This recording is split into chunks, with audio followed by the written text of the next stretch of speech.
Good morning to all of you. In the previous lecture, we had finished the 3 steps of digestive system, that is mouth, food pipe and stomach.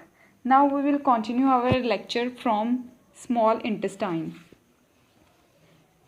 From the stomach, the food is pushed into a long coiled tube called the small intestine. Stomach से food को push किया जाता है किस तरफ? एक long लंबी सारी कॉयल टाइप की ट्यूब है उसकी तरफ, जिसको हम बोलते हैं स्मॉल इंटेस्टाइन.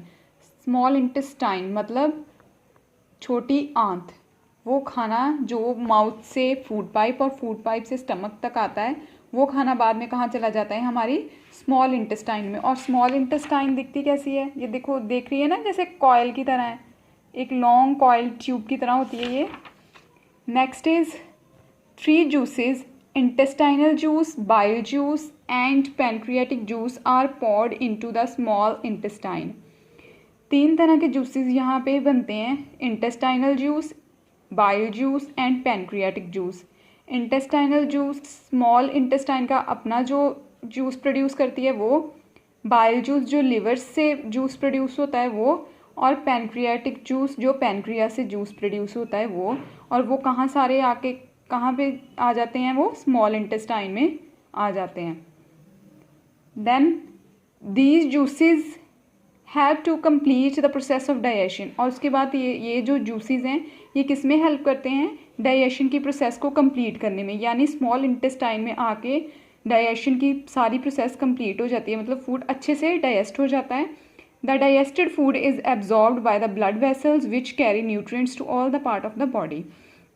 उसके बाद जो डाइजेस्टेड फूड होता है, जो फूड डाइजेस्ट हो चुका होता है, उसको ब्लड वेसल्स एब्जॉर्ब कर लेती हैं और उसके बाद वो कहाँ पहुँचा देती हैं? जितने भी सारे फूड में न्यूट्रिएंट्स हैं उनको बॉडी के हर एक पार्ट में पहुँचा देती हैं. This is the main thing. Small intestine is the longest organ of human body. It is about 20 feet long. जो स्मॉल इंटेस्टाइन है सबसे लॉन्गेस्ट ऑर्गन है ह्यूमन बॉडी का, और ये कितने फीट लंबा है? 20 feet तक लंबाई है इसकी. Next is large intestine.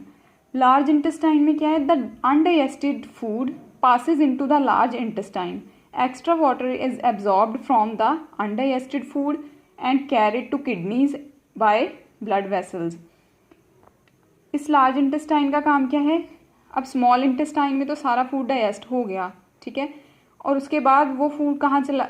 जो अनडाइजेस्टेड फूड रह गया है, जो फूड स्मॉल इंटेस्टाइन में डाइजेस्ट नहीं हो पाया, वो फूड कहाँ चला गया? लार्ज इंटेस्टाइन में. और लार्ज इंटेस्टाइन में जाने के बाद उसके बाद जो उस फूड में कुछ पानी बचा होता है, लार्ज इंटेस्टाइन उसको रीएब्जॉर्ब कर लेता है उस पानी को, और फिर उसको कहाँ भेज देता है? किडनी, ब्लड वेसल के थ्रू किडनी में भेज देता है. किडनी कैरी कर लेती है, ठीक है. Next is food present in large intestine. जो फूड लार्ज इंटेस्टाइन में प्रेजेंट होता है, it consist mainly of roughage and water. If your roughage intake is less, it can cause constipation and stomach एक. लार्ज इंटेस्टाइन किसको consist करता है? Roughage और water को. और अगर आपकी रफेज अच्छे से सेवन नहीं कर पा रही है, कम सेवन कर रही है, तो इट कैन कॉज कॉन्स्टिपेशन. तो इससे क्या हो जाएगा? या तो कब्ज़ की बीमारी हो जाएगी या फिर पेट में दर्द होने लगेगी. Next last is anus. It is the opening.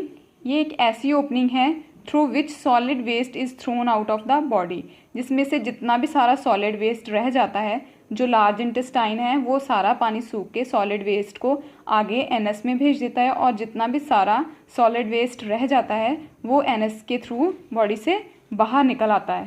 Okay, now your chapter is complete.